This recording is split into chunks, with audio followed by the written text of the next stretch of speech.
নমস্কার, আমি দেবারতী, একজন সরকারি হাসপাতালের নার্স। বিগত কয়েকদিনের ভিডিওর কমেন্ট সেকশনের কমেন্টগুলো পড়ে আমি না সত্যি খুব কনফিউজ। আপনাদের ঠিক রাগ, অভিমান, ক্ষোভ এগুলো ঠিক কার উপর, কিসের উপর? সরকারি হাসপাতালের নার্স, ডাক্তার, জিডিএস, স্ক্যাভেঞ্জার এদের উপর, নাকি পরিষেবার উপর, নাকি পরিকাঠামোর উপর? আপনারা কমেন্ট সেকশনে এসে রাগ, অভিমান, ক্ষোভ এগুলো যেরকম উগড়ে দিচ্ছেন, কমেন্ট সেকশনটা তো খোলা থাকলো। আপনারা কমেন্টে এসে প্লিজ বলে যান যে আমাদের ঠিক ভুলটা কোথায় হয়ে যাচ্ছে, খুঁত বা গলতটা ঠিক কোন জায়গাটাতে রয়ে যাচ্ছে। আমরা সবাই জানতে চাই, কারণ না জানলে তো সেই জিনিসটা চেঞ্জ করতে পারবো না, তাই নয় কি?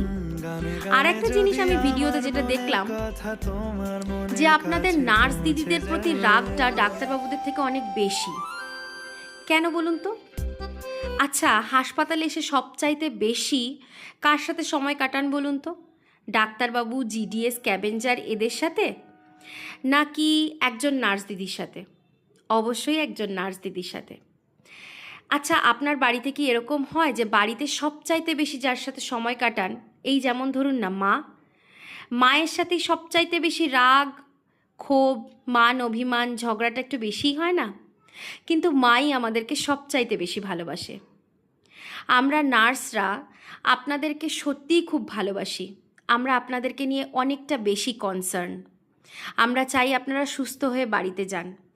হয়তো সেই কারণে আপনারা কোনো ভুল করলে আমরা একটু বকা দিয়ে ফেলি। এটা কি অন্যায়, ভুল? সেটাও কমেন্টে জানিয়ে যাবেন।